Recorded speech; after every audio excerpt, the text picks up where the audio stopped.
মুসলমানদের আওয়াজ কম হতে পারে না, মুসলমানদের আওয়াজ উচ্চ হবে। কথা বলে ঠিক না ঠিক? আজকে বিশ্বের যেই দিকে আমরা লক্ষ্য করি মুসলমানদের রক্তে আজকে বিশ্বের রাজপথ রঞ্জিত হয়ে যাচ্ছে। সুতরাং মুসলমান আর ঘরে চুপ করে বসে থাকতে পারে না, জানার সময় এসেছে। আমি ভোলাবাসীর কাছে জানতে চাই, ভোলাবাসীরা কোরআন কারীমের জন্য দল মত নির্বিশেষে আবার ময়দানে জাগ্রত হতে হবে। গোটা পৃথিবীর নাস্তিক বেঈমানদের ডেকে দিতে হবে।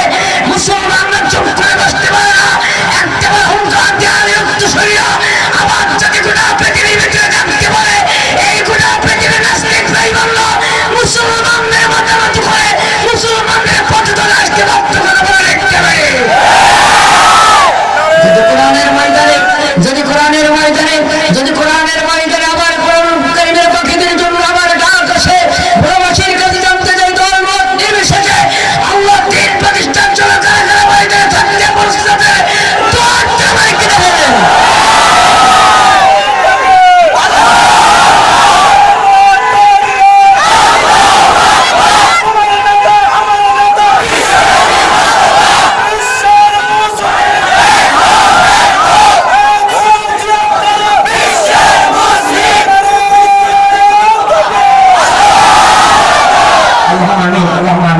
আল্লাহ সুবহানাহু ওয়া তাআলা আমাদের সকলকে কবুল মঞ্জুর করুন। আমরা সকলে বসে আল্লাহ আমিন। এখানে কেউ আমার আকর্ষণে আসেন নাই, এখানে আব্দুল্লাহ আলমগীর আকর্ষণে আসেন নাই, সভাপতির আকর্ষণে আসেন নাই, আপনার এসেছেন কোরআন কারীমের আকর্ষণে। কথা বলে ঠিক না ঠিক? সুতরাং যত সময় জবান শুনে কোরআন কারীম দিয়ে কথা হবে, কোরআনের বাইরে কথা হবে না। কথা বলে ঠিক না ঠিক? মানুষের শুনতে হবে। যদি মুসলিম মায়ের গর্ভে জন্মগ্রহণ করে থাকেন, কোরআন কারীমের মাহফিল ছেড়ে দিয়ে বাড়ি বসে থাকেন সবাই মুসলমানদের নেই। কথা বলে ঠিক না ঠিক? যুগে যুগে মুসলিম ছিল শ্রেষ্ঠ বীরের জাতি, যুগে যুগে মুসলিম ছিল শ্রেষ্ঠ বীরের জাতি, আজকে কেন তাদের হলো করুণ পরিণতি। যুগে যুগে মুসলিম ছিল শ্রেষ্ঠ বীরের জাতি, তবে কেন আজকে হলো করুণ পরিণতি। কেউ বা আছে গাড়ি নিয়ে, কেউ বা ফতোয়ায়, কেউ বা আছে গাড়ি নিয়ে, কেউ বা ফতোয়ায়, কেউ বা আছে দরগা খুলে পীরের ব্যবসা। সবাই বলে আমরা সঠিক বাকিরা সব ভুল, সবাই বলে আমরা সঠিক বাকিরা সব ভুল, এসব শুনে আমজনতা পাই হারিয়ে কুল। যুগে যুগে মুসলিম ছিল শ্রেষ্ঠ বীরের জাতি, তবে কেন আজকে হলো করুণ পরিণতি। কথা বলে কেউ বলে আজ দিন কায়েমের নেই কো প্রয়োজন, দিনের তরে মরণকে কেউ করছে আলিঙ্গন। কেউ বলে আজ দিন কায়েমের নেই কো প্রয়োজন, দিনের তরে মরণকে কেউ করছে আলিঙ্গন। দিনের দাওয়াত দিতে গিয়ে কেউ চলে বন্ধি, দিনের দাওয়াত দিতে গিয়ে কেউ চলে বন্ধি, আবার বাতিল মাদের সঙ্গে আবার কেউ করে সন্ধি। সব ভুলে ভাই একসাথে আজ তোরে আওয়াজ, সব ভুলে ভাই একসাথে আজ তোরে আওয়াজ, এই পৃথিবী খোদার জমিন তো চলবে তারই রাজ। যে উঠো বীর মুজাহিদ আল কোরআনের সাথে, যুগে যুগে মুসলিম ছিল শ্রেষ্ঠ বীরের জাতি, আজকে কেমন তাদের হলো করুণ পরিণতি। কথা বলে লিখতে পারি সেই বীরের জাতি যদি আরেকবার গর্জে উঠতে পারে কথা পৃথিবীর ভিতরে এমন কোন সত্য পর্যন্ত জন্মগ্রহণ করে না হয় মুসলমানদের দিকে রক্ত যখন চকরিয়ে তারাই না। কথা বলে লিখতে পারি। সুতরাং আমরা ময়দান ইসলাম ময়দানে আসি, ময়দানে থাকবো। শাহ মাকরুম শাহ জামাতুল্লাহ এই বেলা ভূমি আমরা নাস্তিক বেঈমানদের কাছে ছেড়ে দিতে পারি না, নাস্তিক বেঈমানদের কাছে লিজ দিতে পারি না। দলমত নির্বিশেষে মুসলমানদের একমাত্র প্ল্যাটফর্ম থাকবে কোরআনুল কারীমের প্ল্যাটফর্ম। কথা বলে ঠিক না ঠিক? আল্লাহ আমাদের সকলকে কবুল মঞ্জুর করুক। আমরা সকলকে আল্লাহুম্মা আমিন।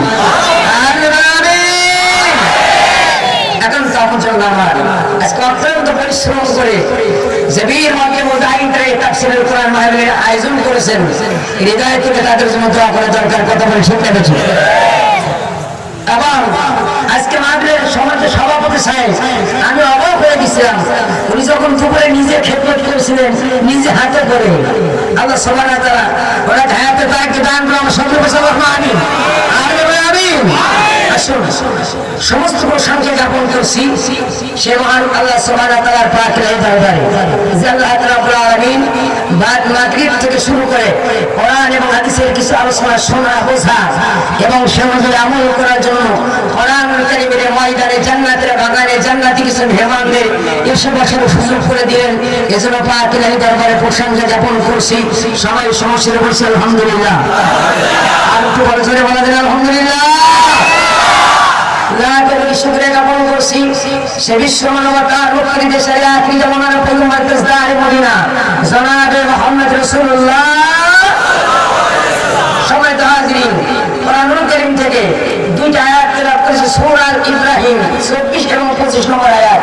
শানে একটা হাদিস তেলাওয়াত করেছি। আর উপরে কিছু কথা বলবো আল্লাহ তাআলা আমাদের জবান দিয়ে কিছু কথা বলার সুযোগ করে দেন এবং আপনাদেরকে ময়দানে আমল করার তৌফিক দান করুন। আমার সকল মুসলমান আমিন।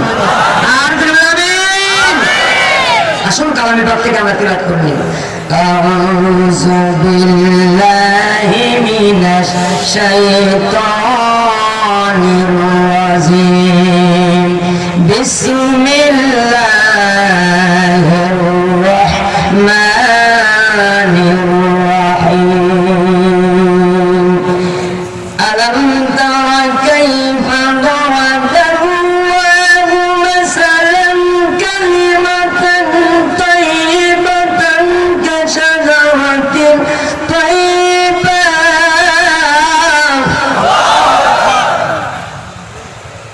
কাশাজারাতিন তাইয়্যিবাতিন আসলুহা সাবিতুন ওয়া ফারউহা ফিস সামা।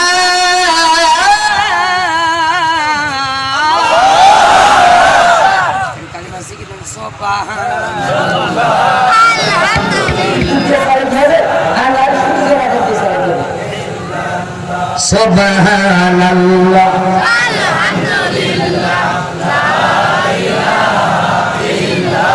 সুবহানাল্লাহ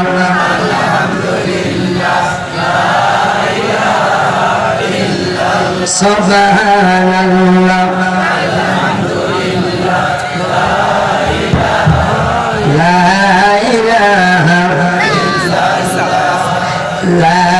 ইলাহা ইল্লাল্লাহ।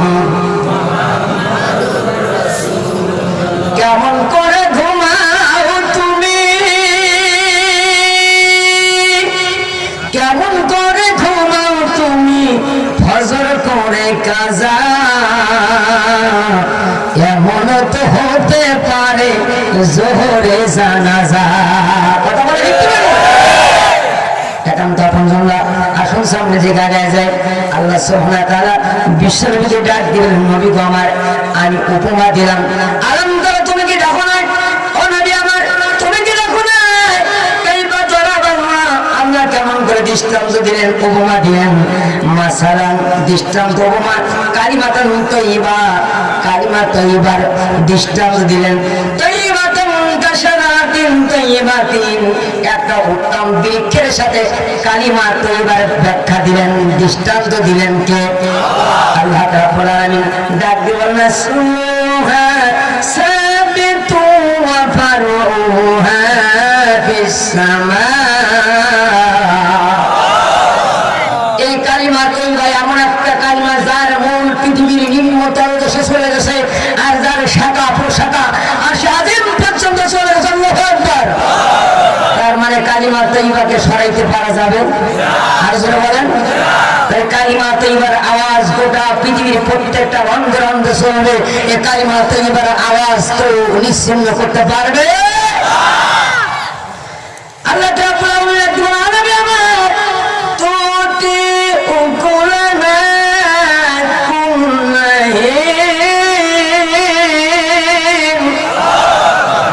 এমন একটা কালিমা যে কালিমা আল্লাহর নির্দেশে সর্বদা ফল দান করে। বিইজনি রাব্বিহা রবের নির্দেশে সর্বদা ফল দান করে। ওয়া ইয়াদরিবুল্লাহুল আমসাল আল্লাহ এজন্য দৃষ্টান্ত দিলেন লিন্নাসে মানুষের জন্য লাআল্লাহুম ইয়াতাযাক্কারুন যেন বান্দা উপলব্ধি করতে পারে। ওয়া মাসালু কালিমাতিন কাবিসাতিন كشجرة قميصا তাহলে আল্লাহ এক নম্বর উপমা দিলেন উত্তম বৃক্ষের, দ্বিতীয় নম্বর আল্লাহ উত্তম বৃক্ষের পরিবর্তে দৃষ্টান্ত দিলেন এই পৃথিবীতে কিছু খারাপ বাক্য আছে, খারাপ কিছু গাছের সাথে আল্লাহ তুলনা করলেন যে গাছগুলো মানুষ সময়ের উপরে ফেলে। কথা বলেন ঠিক না বেঠিক? ভালো গাছের পরিচর্যা করে এই পৃথিবীতে বান্ধব, ভালো গাছগুলোর পরিচর্যা করার খারাপ গাছগুলো উপরে উপরে ফেলাই। আল্লাহ রাব্বুল আলামিন বলেন ও দুনিয়ার বান্দারা মিন ফাওকিল আরদি মা লাহা মিন করার, এই পৃথিবীর জমিন থেকে খারাপ কাজগুলো যেরকম উপরে ফেলে, খারাপ দলবল খারাপ পথে যারা থাকবে আমি আল্লাহ জনগণ দিয়ে তাদের উঠানোর ব্যবস্থা করে দিয়ে দেওয়া।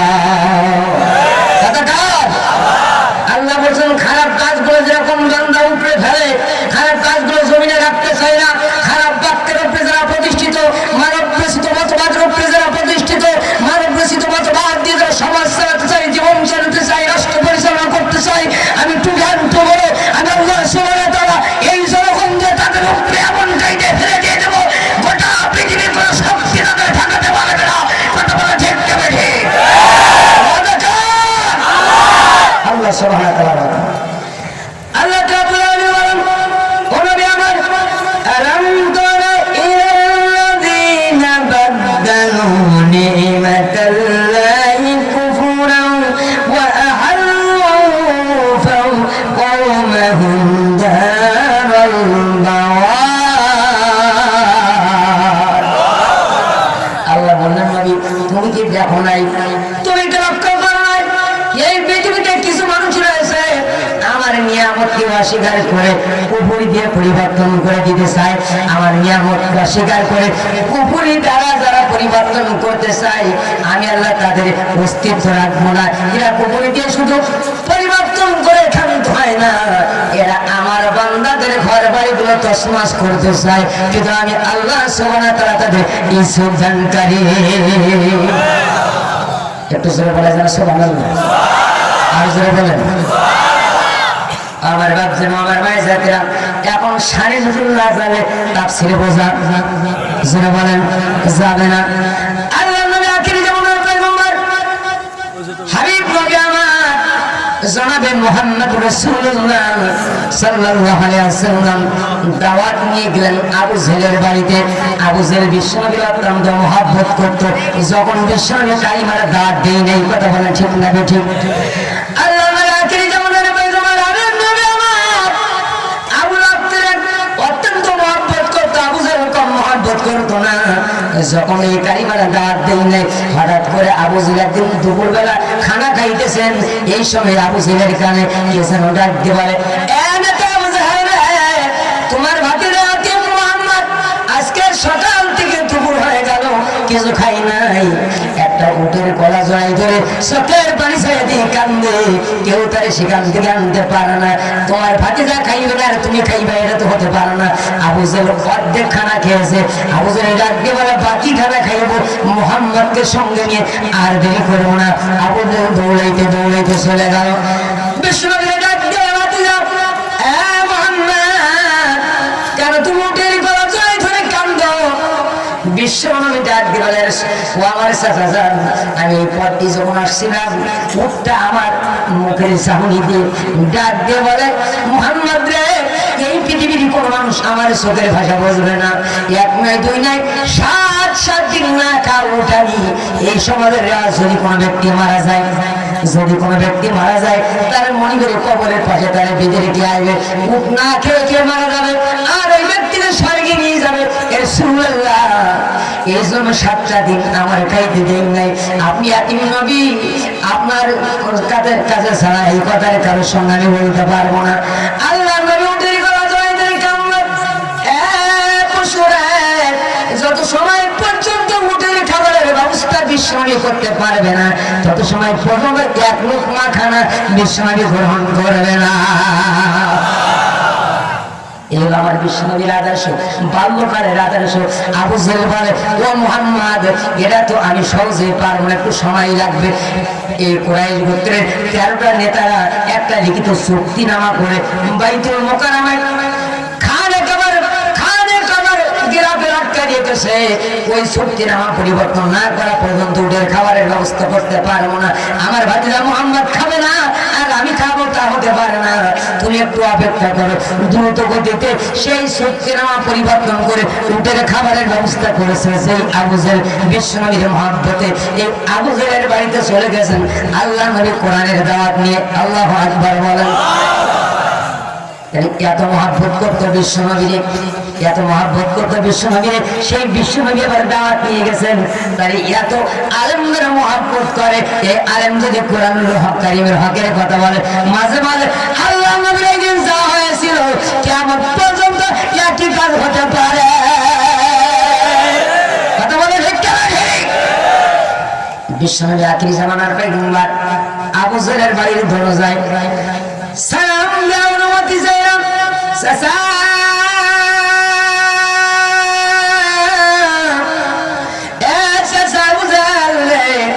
দুইটা হাদিয়া নিয়ে আপনার বাড়িতে আমি উপস্থিত হয়েছি।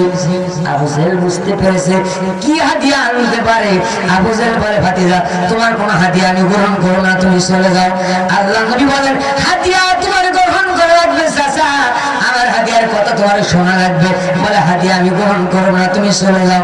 আল্লাহ নবী বলেন, আমি কান থেকে এক মুহূর্ত সরব না, আমার হাদিয়া যত সময় গ্রহণ না করবা এক চুল পরিমাণ পৃথিবীর কেউ আমার সরাইতে পারবে না। আল্লাহু আকবার বলেন। আবু জেহেল ঘরের ভিতর থেকে নেতা কর্মীদের নির্দেশ দিল, আমার নেতা কর্মীরা আর দেরি করো না, মোহাম্মদ আমার বাড়ি থেকে সরাও, আমার সামনে থেকে সরাও। যে মোহাম্মদ কালিমার দাওয়াত দিয়ে বেড়ায় ওই মোহাম্মদের কোনো কথা আমি শুনতে চাই না, সরাই ফেলো। ওর সঙ্গে সেনা কর্মীরা এসে বিশ্বনবীর কেউ হাত ধরে, কেউ মাথা ধরে, কেউ শরীর অংশ ধরে টানাটানি করতে লাগে, যদি এক বিন্দু পরিমাণ বিশ্বনবী সরাইতে পারে নাই। আল্লাহু আকবার বলুন। বিশ্বনবীর একদিন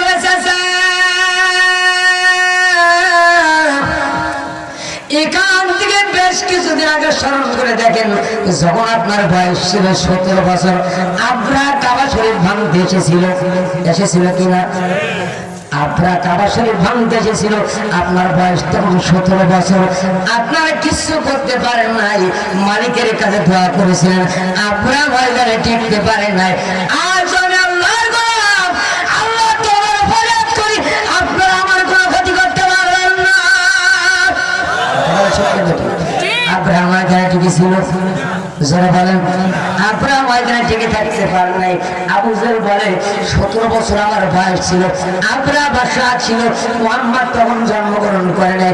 মুহাম্মদ এই কথা জানলো কি করে? তাহলে মুহাম্মাদের কথা শোনার দরকার, দরজা খুলে দিয়ে দাও। দরজা খুলে দিয়ে দিল। আল্লাহ নবীর ডাকতে বলে, তোমার দুইটা হাদিয়ার কথা তুমি বলো, কি কি হাদিয়া নিয়ে আসো?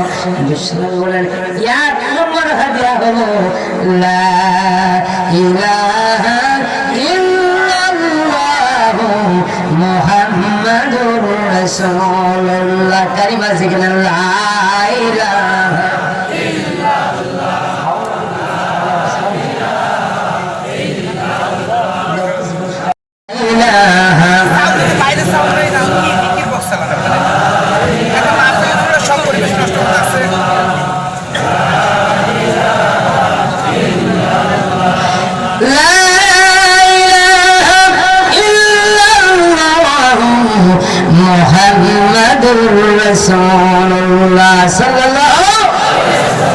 বিশ্বনবীর 1 নম্বর হাদিয়া ছিল কালিমা তৈয়বা। 1 নম্বর হাদিয়া কি?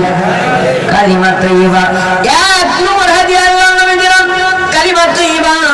2 নম্বর হাদিয়া বিশ্বনবী ডাক দিয়ে বলেন, চাচা আপনি রাষ্ট্রপ্রধান হবেন। আবু জেহেল, আমার চাচা আপনি রাষ্ট্রপ্রধান হবেন, আমার কোনো আপত্তি নেই, কিন্তু রাষ্ট্র পরিচালনা করতে হবে কোরআন দিয়ে।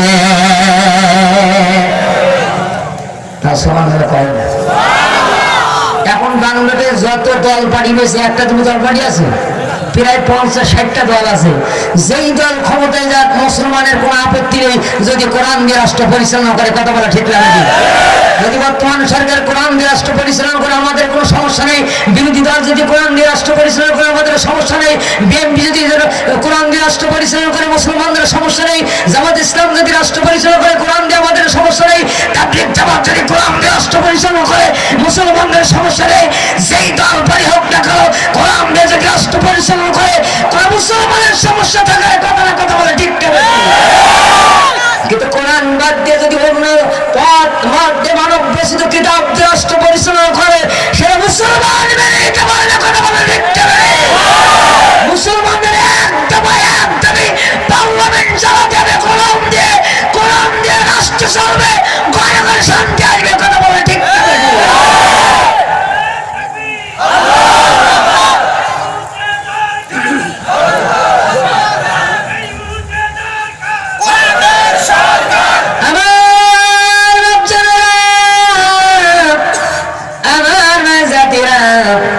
আল্লাহ নবী দুইটা হাদিয়া দিয়ে দিল। কয়টা হাদিয়া? দুইটা হাদিয়া দিল। আবু জাহেল ডাকতে বলে মুহাম্মদের সব মুহাম্মদের কথা শোনা যাবে না। আমার নেতা কর্মীরা কে কোথায় আছো? মুহাম্মদের এখান থেকে বিদায় করে দাও, মুহাম্মদের কথা শুনবো না। মুহাম্মদ যা বলতেছে আমি বুঝতে পেরেছি, কোরআন দিয়ে রাষ্ট্র পরিচালনা করার জন্য যে সত্য আছে চারটা সত্য আমার মানা লাগবে, কিন্তু সেই সত্য দিয়ে যদি রাষ্ট্র পরিচালনা করি আমার পকেট বাঁচবে না। আবু জাহেল কোরআন বুঝতো, আবু জাহেল ঘোষণা দিয়ে দিল ও আমার নেতা কর্মীরা মুহাম্মদ বলতে চাই কোরআন দিয়ে যখন রাষ্ট্র পরিচালনা করবে ওই রাষ্ট্র প্রধানের কাজ হবে চারটা। জোরসে বলেন কয়টা? চারটা কাজ করবে। সর্বপ্রথম কোরআন দিয়ে যখন রাষ্ট্র পরিচালনা করবে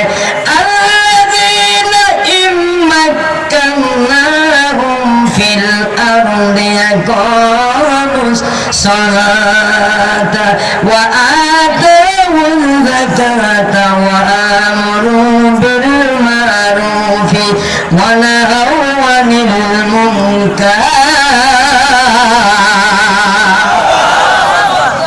কোরআন দিয়ে যখন রাষ্ট্র পরিচালনা করবে এক নম্বর কাজ হবে নামাজ ভিত্তিক সমাজ ব্যবস্থা গঠন করা।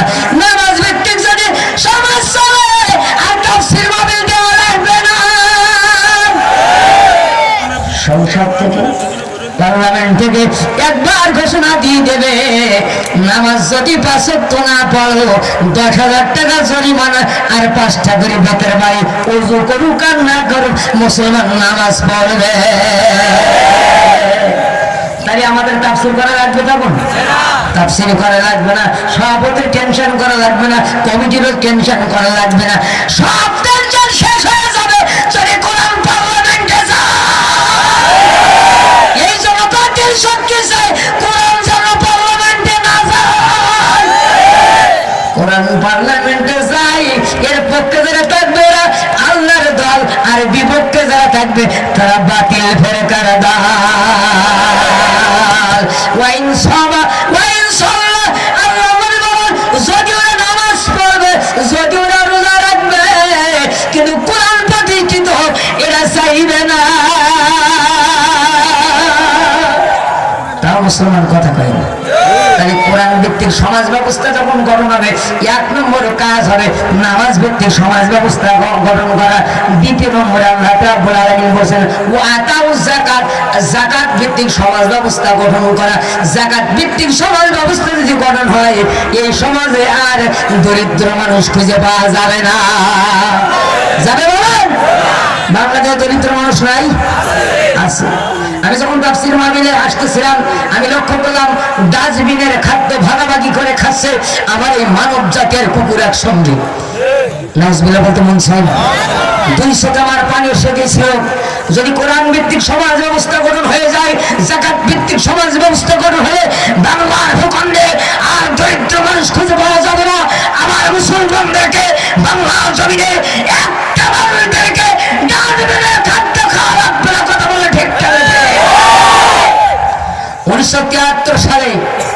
1973 সালে বঙ্গবন্ধু মরহুম শেখ মুজিবুর রহমান ওনার একটা ভাষণের মধ্যে উনি বলছিলেন আমি এত কষ্ট করে রক্ত পরিশ্রম দিয়ে কারাবরণ করে লক্ষ লক্ষ শহীদের বিনিময়ে লক্ষ মায়ের ইজ্জতের বিনিময়ে বাংলাদেশ স্বাধীন করেছি। মানুষের মুখে দুবেলা খাদ্য উঠাই দেব, কিন্তু আমার দেশের কিছু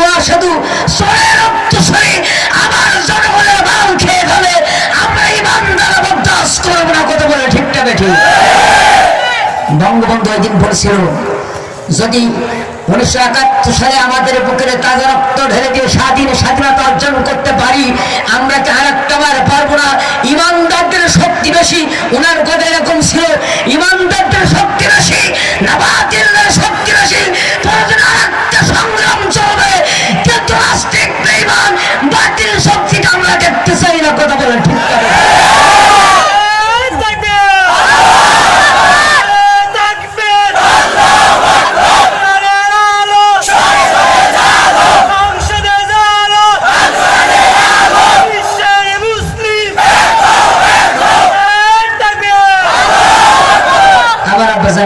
যারা পেছনে আছেন স্লোগান দিলে মনে হবে আপনাদের, আপনারা যা স্লোগান দিয়েছেন এখান থেকে এ বার্তা পর্যন্ত যায়নি। কথা বলেন, স্লোগান দিতে হবে মুসলমানদেরকে পুরো সচেতন কণ্ঠে। যারা বিরুদ্ধ হয়ে গেছেন, যদি শক্তিতে না করে হা করে থাকবেন, তার মতো বরকত আছে। কিয়ামত ময়দানে আল্লাহ ফেরেশতাদের বলবে, ফেরেশতা আমার বুড়ো বান্দা হা করে আছে কেন? ফেরেশতারা বলবে, রব্বুল আলামিন আমাদের সে আপনি ভালো জানেন। আল্লাহ বলবেন, না, তোদের মুখ দিয়ে শুনতে চাই। ফেরেশতারা বলবে, রব্বুল আলামিন ওই যে কালালিবাড়ি জামে মসজিদের যুব তাফসীর কমিটির উদ্যোগে 2 দিন ব্যাপী তাফসীরুল কোরআন মাহফিল ছিল। তোমার নামের স্লোগান দিতে বলা হয়েছিল, শক্তিতে কোলায় নাই, তাই বৃদ্ধ মানুষগুলো হা করে আছে। আল্লাহ বলে, যা আমার মহব্বতের স্লোগান দিও, এ বান্দার মাফ করে এটা বুঝতে করে আল্লাহ আকবার বলেন। একটা বছরের স্লোগান দেওয়া যাবে না? যারা বিয়ে করেননি এনারা প্রথম স্লোগান দেবেন, যারা বিয়ে অবিবাহিত, আর বিবাহিত যারা পরে দেবেন। এবার দেবেন শুধু অবিবাহিত যারা।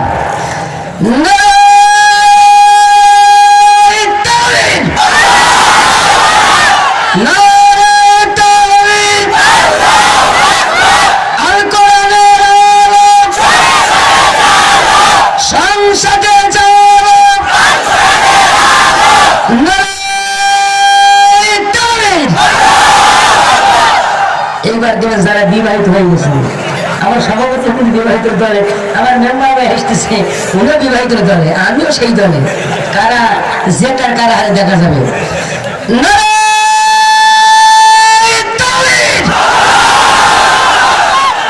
এবার মানে বেশি হয়ে গেছে, মানে বিবাহিত বেশি। মানে অবিবাহিত যারা ওনারা চিন্তা করেছে, আব্বার আছে, আমার জীবন কাকা আছে, আব্বাদেরকে অসম্মান করতে চাইছে না। কথা বলে ঠিক না বুঝি? মুরব্বীরা সামনে থাকবে আর যুবকরা পেছন দিক দিয়ে আমাদের উৎসাহ দিয়ে দিবে।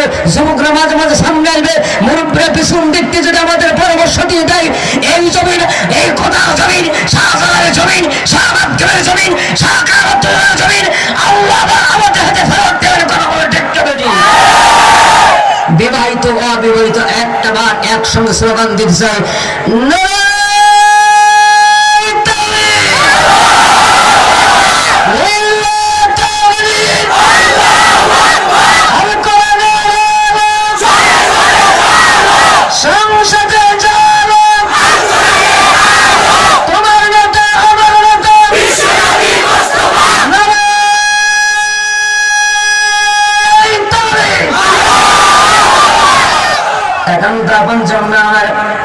আল্লাহ নবী আখিরি জামানার পয়গম্বর জনাবে মুহাম্মদ রাসূলুল্লাহ সাল্লাল্লাহু আলাইহি সাল্লাম দাওয়াত নিয়ে গেছেন আবু জেলের বাড়িতে। কার বাড়িতে?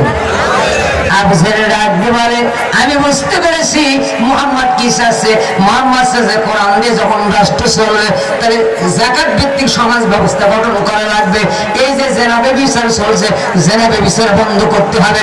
একবার যদি পার্লামেন্ট থেকে ঘোষণা দিয়ে দেয়, একটা জেনাবে বিচার ধরার পরে, একটা দর্শনকারীকে ধরার পরে সঙ্গে সঙ্গে 80টা বেতের বাড়ি মেরে দুনিয়া থেকে বিদায় করে দেওয়া হবে, অথবা কুরাস পাড়ে দেওয়া হবে, মৃত্যুদণ্ড নয় কার্যকর করা হবে। আর সোশ্যাল মিডিয়ায় যদি দেওয়া হয়, একটা যদি এরকম শাস্তির ব্যবস্থা করা যায়, আর গোটা বিশ্ববাসী যদি দেখে, পরের দিন থেকে ইফতিজাম তো দূরের কথা, এই বকাটা যুবকদের স্বপ্ন দোষ পর্যন্ত বন্ধ হয়ে যাবে।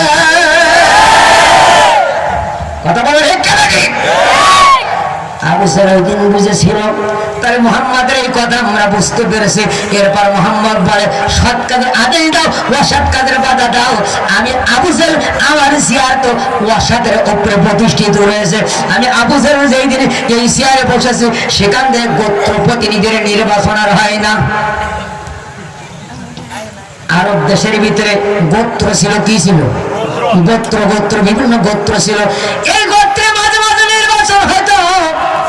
আবু জেহেল যখন ক্ষমতা আসে, আবু জেহেল ডাক দিয়ে বলে মুহাম্মদ যদি কোরআন দিয়ে রাষ্ট্র পরিচালনা করতে চায় তাহলে আবার সে নির্বাচন দিয়ে দেবে, গণতন্ত্র ফিরাই নিয়ে আসবে। গণতন্ত্র যদি নিয়ে আসে মুহাম্মাদের পক্ষে মানুষ সাপোর্ট দেবে। মুহাম্মদ সততা, মুহাম্মদ আমানতদারিতা, মুহাম্মদ চরিত্রবান, মুহাম্মাদের কণ্ঠ ভালো, ভাষণ দিতে পারে ভালো, তার আদর্শের ভিতরে কোনো কলঙ্ক নেই। আমি দূষিত আবু জেহেল আমার পক্ষে ছিল পড়বে না। কথা বলে ঠিক না ঠিক? আবু জেহেল তাই চিন্তা করলো এই গণতন্ত্রের পক্ষে মুহাম্মাদের পক্ষে যাওয়া যাবে। যদি আবু জেহেল মাঝে মাঝে মানুষের সামনে এসে অত্যন্ত সুমিষ্টভাষী কথাবার্তা বলতো, জনগণের প্রতিনিধিদের যখন গোত্র প্রধান নির্বাচিত হবে, গোত্র প্রধান যখন আবু জেহেল প্রথমবার নির্বাচিত হবে, এই সময় মিষ্টি মিষ্টি কথা দিয়ে গণতন্ত্রের অনেক বাণী শোনাইছিল, কিন্তু আবু জেহেল যখন ক্ষমতা আসলো সব বাণী মনের থেকে মুছে দিয়েছিল। কথা বলে ঠিক না বেঠিক? নির্বাচনের আগে ভাইরে কত নেতার আবির্ভাব, গায়ে পড়ে জামাই তারা জনগণের সাথে ভাব। নির্বাচনের আগে ভাইরে কত নেতার আবির্ভাব, গায়ে পড়ে জামাই তারা জনগণের সাথে ভাব। বাটি চালান দিয়েও পাই না, বাটি চালান দিয়েও পাই না, চলে গেলে নির্বাচন বুঝে শুনে দিল ভোট হবে জনগণ। এই জনতার ভোট পাইয়া নেতার যখন আসে যায়, সে নেতার দেখা পাইতে গেলে জুতার তলা হয় যে এই জনতার ভোট পাইয়া নেতার যখন আসে যায়, সে নেতার দেখা পাইতে গেলে জুতার তলা হয় যে খায়। সিগনেচারের জন্য লাগে লক্ষ টাকা নজরানা, আসলে সব পেট পূজার ভণ্ডামি আর বাহানা। জনগণের সঙ্গে যারা প্রতারণা করে এরকম নেতা জনগণ দেখতে চায়, যার ভিতরে নবীর আদর্শ আছে, যার ভিতরে কোরআন কারীম দিয়ে জীবন পরিচালনা করার চিন্তা ভাবনা করে, যারা তাফসীর মাহফিল সহযোগিতা করে, এরকম ব্যক্তি দেখে মুসলমান নেতা চাই। কথা বলে দেখতে বেটি? ওরা মিষ্টি মিষ্টি কথা কইয়া সাজে ইসলামের সেবা, আমার ওই দাবিতে নামলে মাঠে লাঠি চালাইবে ভালো। ওরা মিষ্টি মিষ্টি কথা কইয়া সাজা ইসলামের সেবা, আমার ওই দাবিতে নামলে মাঠে লাঠি চালাইবে ভালো। মাওলানাদের দেখলে ওদের মাথায় ওঠে যন্ত্রণা, আসলে সব পেট পূজার ভণ্ডামি আর বাহানা। কথা বলো ঠিক না? এরকম নেতা অন্তত ভোলাই নেই। আল্লাহ কবুল মঞ্জুর করুন। আমরা সকলে চাই আমার বাচ্চারা, আমার মায়ের জাতিরা, আসুন সামনে দিকে আগে যায়। আল্লাহ আমাদের আখিরি জীবনের পয়গম্বর জনাবে মুহাম্মদ রাসূলুল্লাহ সাল্লাল্লাহু আলাইহি সাল্লাম দাঁড়িয়ে আছেন আবু জেহেলের বাড়ির সামনে। কার বাড়ির সামনে? আর যারা বলেন আবু জেহেল মারা গেছে, কিন্তু আবু জেহেলের উত্তরসূরি কেউ নেই। অন্য জায়গায় আছে আছে, কিন্তু অন্তত বাংলাদেশে আবু জেহেলের নেতা কর্মী নেই। ইবলিস শয়তান ও আমেরিকা থেকে আগমন করে ভারতের উপর দিয়ে আসতেছিল, বেনাপোল বর্ডারে এসে ধরা খেয়ে গেছে। ইবলিস শয়তান দেখে একজন একটা ডিম নিয়ে গবেষণা করতেছে। ইবলিস শয়তান বলে ভাই এই ডিম নিয়ে কি গবেষণা করেন? বলে আমরা বাঙালি মানুষ তো ডাবের পানিগুলো ইঞ্জেকশনের মাধ্যমে বের করে ওর ভিতরে আমরা কলের পানি করি, সাধারণ ন্যাচারাল পানি প্রবেশ করাই। আমরা মাছের ভিতরে মাছের মগজগুলো বের করে স্বাদ পুষ করি, আমরা তার ভিতরে স্যালাইন পুষ করি, সব জিনিস ভিতরে ভেজাল ঢোকাই। চিন্তা করছে ডিমের কুসুম টুকুর বের করে এর ভিতরে কৃত্রিম কিছু ঢোকানো যায়। কিন্তু শয়তান বসে এর মধ্যে তো আমার মাথাও নেই, তাহলে আমার আবার দাদা ওর কাছে যাওয়া লাগবে। কথা বলেন। কিন্তু আমাদের সব মানুষই খারাপ, ভালো মানুষ আছে না নাই? সব দলের ভিতরে ভালো মন্দ আছে, আছে না নাই? আমরা ভালো মানুষদেরকে নিয়ে কোরআনুল কারীমের সংগ্রাম করতে চাই, কথা বলে ঠিক থাকে ঠিক। আর মন্দ মানুষদেরকে কোরআনুল কারীমের দিকে আহ্বান করতে চাই, কাউকে আমরা তুলে ঠেলে দিতে চাই না, কথা বলে ঠিক থাকে ঠিক। এখন তখন যেমন আমার আবু জেহেল ডাক দিয়ে বলে কোরআন বন্ধ করো, কোরআন বন্ধ করো, মুহাম্মাদের কথা বন্ধ করো। ও মুহাম্মদ, তোমার কথা আর বলা যাবে না, এ মুহাম্মদ তোমার কথা আর বলা যাবে না। وقال الذين كفروا لا تسمعوا لهذا القرآن।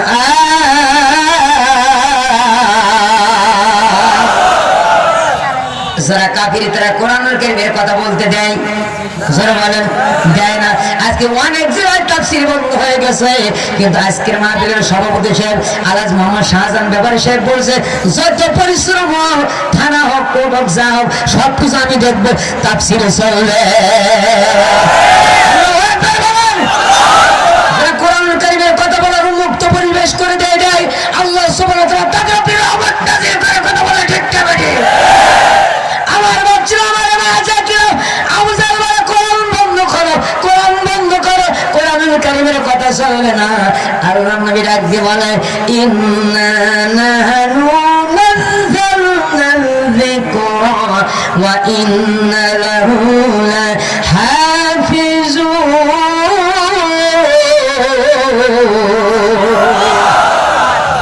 এই কোরআন নাযিল করেছে কি?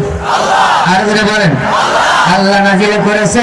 কোরআন আল্লাহ নাযিল করলো, আরে কোরআন সংরক্ষণের মালিক আল্লাহ সুবহানাহু ওয়া তাআলা।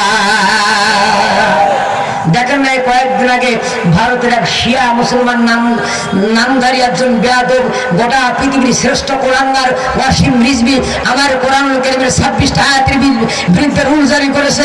গতকালকে ভারতের আপামর জনসাধারণ তাকে পিটাইয়া উলঙ্গ করে বিদায় করে দিয়েছে, কথা বলে ঠিক করে।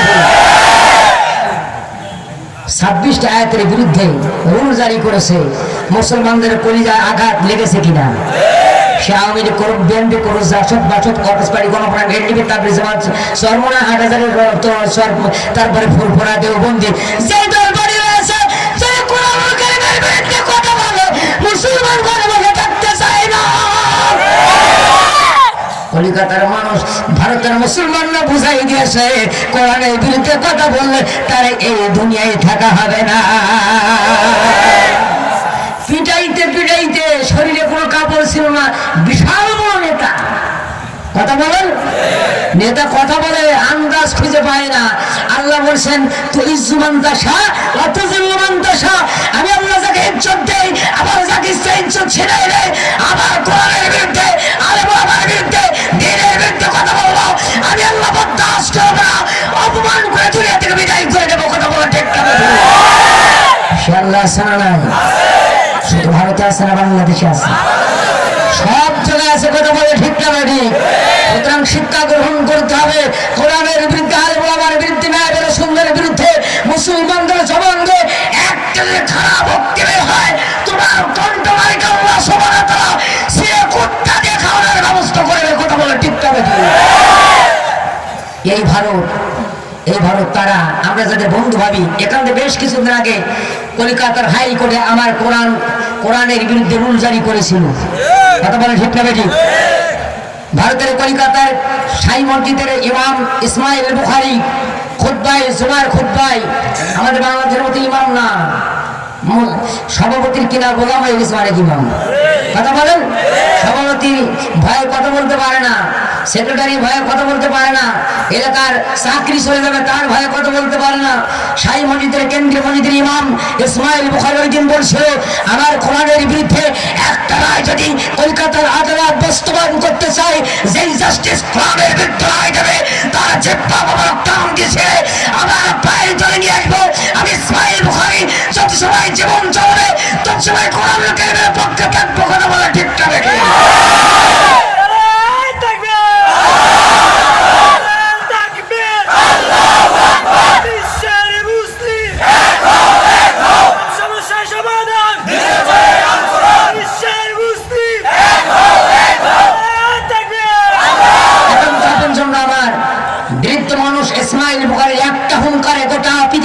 উঠেছিল। আমি জানতে চাই ও মুসলমানরা, যদি কলকাতার আদালত, যদি দিল্লির আদালত আবার আমার কোরআনের ব্যাখ্যা অনুযায়ী করতে চায়, আর মুসলমান ঘরে বসে থাকবে না, টেকটাক তেরেতিয়া উপসাতের পাতুরিয়া আদর করি তাওহীদি জনতা নিয়ে লম্বাস করতে করতে গোটা পৃথিবীর মুসলমান এক কাতারে দাঁড়িয়ে কোরআন বিদ্বেষের বিরুদ্ধে আবার যুদ্ধ ঘোষণা করার কথা বলা ঠিক যাবে না। এরকম যুদ্ধের ঘোষণা যদি আসে, মুসলমানেরা আপনারা কি ঘরে বসে থাকবেন? আমরা আমাদের নিজের সংসারের দিকে তাকাবো না, আমাদের পরিবারের দিকে তাকাবো না, আমাদের নিজের জীবনের দিকে তাকাবো না। মুসলমান শহীদ হতে যাবে, জীবন দিতে যাবে, মুখের তাজা রক্ত দিয়ে রাজপথ লাল করতে পারে, বাতিলের সঙ্গে আপোষ করতে চায় না, কথা বলে ঠিক যাবে। এখন তারপর জন্য আমার এই ভারতে যখন দাওয়াত নিয়ে গেছিল খাজা মঈনুদ্দিন চিশতি পৃথিরাজ, রাজা পৃথিরাজের নিকটে, রাজা পৃথিরাজকে ডাক দিল, রাজা পৃথিরাজ, আমি মঈনুদ্দিন চিশতি এ ভারতের আনাজ কাছে তাওহীদের দাওয়াত উদ্যম করছি। আমার নৈতিক ইমানি দায়িত্ব হলো রাষ্ট্রপ্রধানের কাছে এ কোরআনের দাওয়াত দেওয়ার। আকবার বলেন। রাষ্ট্রপ্রধানের কাছে দাওয়াত দেওয়ার জন্য চলে গেছে খাজা মঈনুদ্দিন চিশতি।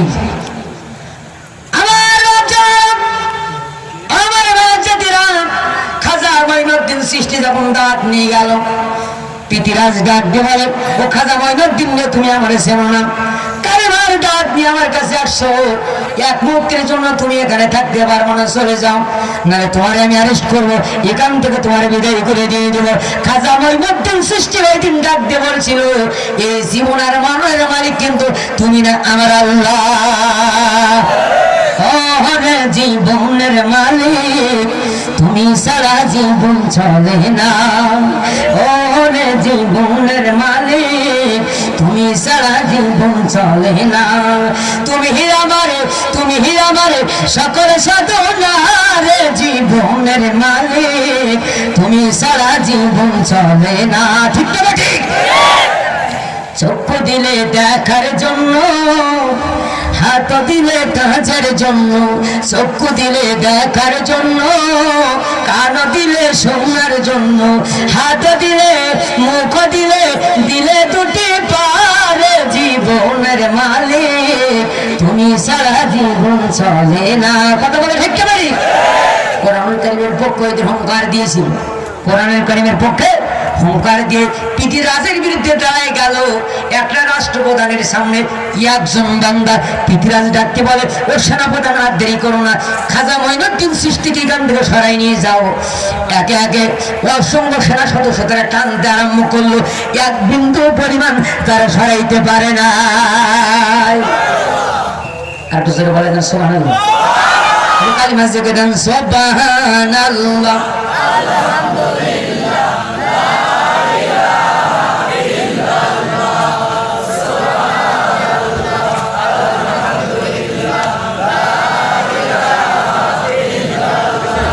সুবহানাল্লাহ,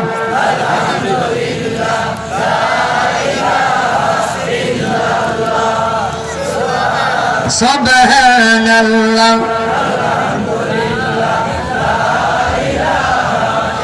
লা ইলাহা ইল্লাল্লাহ মুহাম্মাদুর রাসূলুল্লাহ সাল্লাল্লাহু। হাদিসের বাণী যত শুনেছি, মনে প্রাণে ততবার মেনেছি, কোরআনের বিজয় আসবে জানি, জানি এ পথে চললে জানি আসবে আমার মরণ, আমার মতো এত সুখী নেই তো কারো জীবন, আমার মতো এত সুখী নয় তো কারো জীবন। কথা বলে দেখতে পারে? কোরআন যাদের কাছে আছে তাদের দুশ্চিন্তার কোনো কারণ। খাজা মঈনুদ্দিন চিশতি, খাজা মঈনুদ্দিন চিশতি পৃথিরাজকে ডাক দিল, পৃথিরাজে আজকে আমার 100 পরিমাণ নাইতে পারবো না। কিতাবের মধ্যে এসেছে খাজা মঈনুদ্দিন চিশতি রহমাতুল্লাহ আলাইহির জীবনের ভিতরে এসেছে তার এই কোমরের ভিতরে বড় একটা বেল্ট ফিট করেছে, এক নয় দুই নয় 40টা তেজি ঘোড়া বেঁধে দিয়ে রশি দিয়ে বেঁধে দিয়ে তেজি ঘোড়া দিয়ে টান দিয়েছে, কিন্তু মঈনুদ্দিন চিশতিকে এক বিন্দু পরিমাণ সরাইতে পারে না। মঈনুদ্দিন চিশতিটা আমার কথা আমার শোনা লাগবে, কোরআনুল কারীমের দাওয়াত না দিয়ে আমি যাব না। আমি এক দফায় একবারে এই জমিনে কোরআনুল কারীমের কথা ওড়ানোর জন্য আমি খাজা মঈনুদ্দিন চিশতির জীবন দেব, কিন্তু দাওয়াত না দিয়ে এক বিন্দু পরিমাণ সরতে পারি না। আপনাকে রাগ করছেন ভাই? তো দুই একজন ওগাউড়ি করছেন কেন? এটা তো তাফসীর মাহফিল, কথা বলেন। এ তাফসীর আপনার আমার জীবনের শেষ তাফসীর হতে পারে কিনা বলেন? এ তাফসীর আপনার আমার জীবনের শেষ তাফসীর হতে পারে, আর কোন তাফসীর জীবনে নাও ছুটতে পারে, কথা বলে ঠিক না বেটি? বদর হুদ খন্দকে, বদর হুদ খন্দকে ঈমান নিয়ে অন্তরে জীবন যারা করেছিল দান, এই হাজার বছর পরে, এই হাজার বছর পরে আর সেই সে কোরআনের তরে আমার এখন তাদের জন্য করছি আহ্বান, কথা বলে ঠিক না বেটি? আজকে কেন আমার দেশের পথে প্রান্তরে আর কোরআনের পাখিগুলোর রক্ত ঝরে, কথা বলে ঠিক না বেটি? আজকে কেন আমার দেশের পথে প্রান্তরে আর কোরআনের পাখিগুলোর রক্ত ঝরে। কে আছো আজ তুমি জেগে ওঠো নওজোয়ান, কে আছো আজ তুমি জেগে ওঠো নওজোয়ান, আল কোরআনের জন্য তোমার কাঁদে নাকি প্রাণ, কথা বলে ঠিক না বেটি? যারা মুসলমান ইমানদার মুসলমানদের গায়ে আঘাত লাগলে তাদের দিল কেঁপে উঠবে, কথা বলে ঠিক না বেটি? এখন তো আপন আমার কোরআনুল কারীমের দাওয়াতের জন্য আল্লাহ সুবহানাহু ওয়া তাআলা ডাক দিলেন, নবী গো আমার এমন একটা কালিমা আমি দিলাম এই পৃথিবীতে তোমার জন্য, এই কালিমাটা সাধারণ কালিমা না, যার শিকড় গুলো জমিনের নিচে আর শাখা পুরো শাখা আমি আল্লাহ আসমানে দিয়ে দিয়েছি। তাফসীর ইবনে মারিফুল কোরআন, তাফসীর ইবনে কাসির, তাফসীর ইবনে কাদির, অসংখ্য তাফসীরের ভিতরে রাইসুল মুহাদ্দিসিন আব্দুল্লাহ ইবনে আব্বাস রাদিয়াল্লাহু তাআলা বলেন, বিশ্বনবী কাজে বলেছেন যে সাজারার কথা বলা হয়েছে, আর সাজারা উত্তম একটা বৃক্ষের কথা বলা হয়েছে, এই বৃক্ষটার নাম দেওয়া হয়েছে খেজুর গাছ। কি গাছ? খেজুর গাছ। খেজুর গাছ এমন একটা গাছ কোন মৌসুমে এই খেজুর গাছের পাতা ঝরে পড়ে না, যত ঝড় বৃষ্টি হোক না কেন, যত খরা হোক না কেন, কালিমা চলবে, খেজুর গাছের পাতা ঝরবে না। তার মানে যত বিপদ আপদ লোহার বাসী মুসলমানদের উপরে যাক না কেন, কালিমার কথা বন্ধ করার ক্ষমতা কেউ রাখে না। তাহলে খেজুর গাছের এক নম্বর বৈশিষ্ট্য এর পাতা ঝরে, ঝরে বলেন। এই খেজুর গাছ ঝড়ে উপড়ে যায়। তৃতীয় নম্বর বৈশিষ্ট্য, সারা বছর এই খেজুর গাছ ফল খাওয়ায় মানুষদেরকে, সারা বছর খেজুর খায়, সারা বছর খেজুর খায়। 2 থেকে 3টা খেজুর যদি মানুষ খাইতে পারে, সঙ্গে সঙ্গে সমস্ত তৃপ্তিদার মালিককে। সুতরাং যার কাছে কালিমা আছে, যার কাছে কালিমা আছে, ইমানি শক্তি যার কাছে আছে, সব বাতিল শক্তি এক কাতারে দাঁড়িয়ে যাবে, কিন্তু ওই ব্যক্তির বিন্দু পরিমাণ কোনো ভয়ের কারণ থাকতে পারে না। ওয়ালা খাউফুন আলাইহিম ওয়ালা হুম ইয়াহজানুন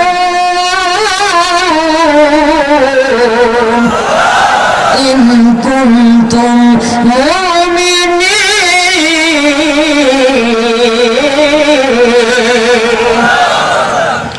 আল্লাহ বলেন, বান্দারে তোমার কোনো চিন্তার কারণ নেই, তোমার কোনো টেনশনের কারণ নেই, তোমার দুশ্চিন্তার কারণ নেই, যদি কালিমাকে তুমি আঁকড়ে ধরতে পারো, কালিমা বুঝে আঁকড়ে ধরতে হবে, কথা বলেন ঠিক না বেঠে?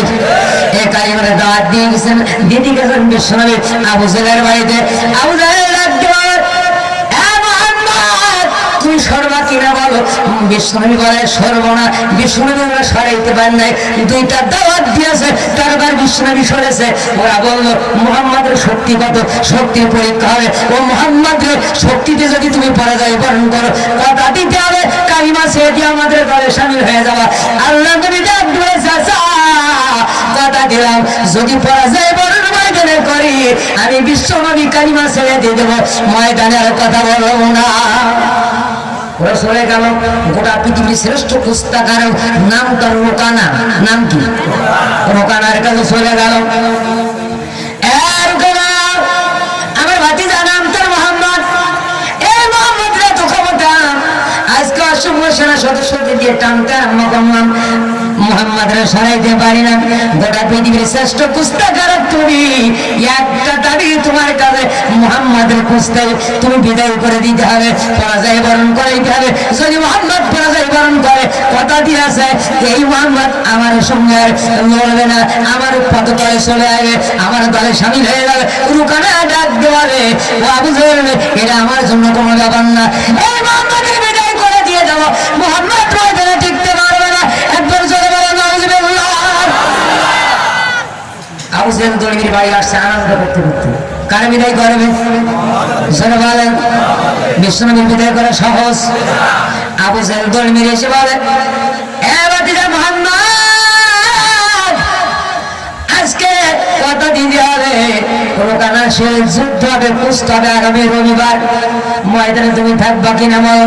বিষ্ণু বলেন ইনশাআল্লাহ ময়দান আমি থাকবো, ময়দান আপনার ভাতিজা ত্যাগ করবে না। মুসলমান নাকি ময়দান থেকে পালিয়ে যাওয়ার জাত? জীবন দিয়ে দিবে, রক্ত দিয়ে দিবে, শাহাদাত বরণ করবে, সমস্ত শরীর রক্তাক্ত হয়ে রাজপথ রক্তের বন্যা হয়ে যাবে, এক সাগর রক্তের বিনিময় হলো ওরা ময়দান দখল করে দিবে। ময়দান থেকে পালানো শিখে নাই মুসলমান, কথা বলে ঠিক কাবে ঠিক। এখন তো আপন না আমার আবু জেহেল ডাক দিয়ে বসেন, শোনো ভাতিজা ময়দান সবাই আসবে, সবাই আমন্ত্রণ করবা, একটা মাত্র লোক আসবে না, নাম তার শেরেকোদা আলী। নাম কি? আলী। আলী নিয়ে আসতে পারবো না। বিষ্ণু বলেন চাচা কেন? বলে না আলীরে তুমি নিয়ে আসবা না। আলী সমান আবার টার্গেট করে। আলী কারে টার্গেট করে? আবু জেহেলের।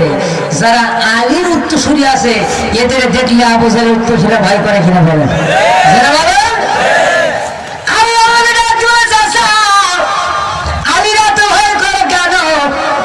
ডাক দেওয়ার হাতে শোনো, একবার ঝড়ে বিশাল বড় একটা গাছ পড়ে যায় রাস্তার উপরে, 70-80 জন লোক এত টানাটানি করলাম গাছ মরে না। দূর থেকে দেখি শেরেকোদা আলী আসতেছে, আমরা চিন্তা করলাম আলীর ক্ষমতা কত দেখবো, সবাই সরে গেল। আলী আসার সঙ্গে সঙ্গে গাছের শেকল তুলি টানতে টানতে নিয়ে সরে গেল। সেই দিন থেকে জানি আলীর কত ক্ষমতা। আর আলী যাকে আমার টার্গেট করে আলী কিন্তু টার্গেট ফেল করবে না, তোমার সাথে কুস্তি রোখানোর হবে না, তারা আমার বিদায় করে দিয়ে দেবে। ঠিক না? বুঝছি। এছাড়া আলীর উত্তরসূরিদের দেখলে ওদের ভয় করে, করে কিনা বলেন? দেখবেন বিভিন্ন দেশে যদি মুসলমানরা একটা স্লোগান তুলেছে ওরা কামান গোলা বারুদ বন্ধ রেডি করে ফেলে, কথা বলেন ঠিক না? ঠিক। আমার বাচ্চারা আল্লাহ নবী আলীকে ডাক দিলেন, আলী রে শোনো, অনেকদিন থেকে তোমার কোনো ছুটির ব্যবস্থা কর নাই আলী, তোমার কোনো ছুটি লাগবে নাকি? আলী বলে রাসূলুল্লাহ বড় সুবিধা হতো যদি ছুটির ব্যবস্থা করতেন, যদি 2-3 দিন অন্তত ছুটি দিতেন। প্রত্যেক দিন আমি আপনাকে ডিউটি করি, দিনের মুজাহিদের ডিউটি করি, আর রাতের বেলায় যাই নামাজের বিছানায় যাই, যদি 2টা দিন আমার সুযোগ দিতেন আমি একটু আরাম ফরমাইতে পারতাম। আল্লাহ নবী বলেন আগামী রবিবার সোমবার তোমার ছুটি দরখাস্ত মঞ্জুর করা হলো। আল্লাহু আকবার বলেন। বিশ্বনবী আপন জামাতা তার সুযোগ সুবিধা বেশি দিতেন না। আল্লাহ নবী গনিমতের মাল ভাগ করতেছেন, তাহলে 10 দিরহাম, 20 দিরহাম, 50 দিরহাম, 70 দিরহাম সবাই দিতে দিতে আলী দিয়েছে 1 দিরহাম। কয় দিরহাম? তো 1 দিরহাম যদি জামাই দিয়ে দেয় কমেই থাকবে, কথা বলেন? জায়গায় 3 টাকা হয়ে যাবে, কথা বলে ঠিক যাবে ঠিক?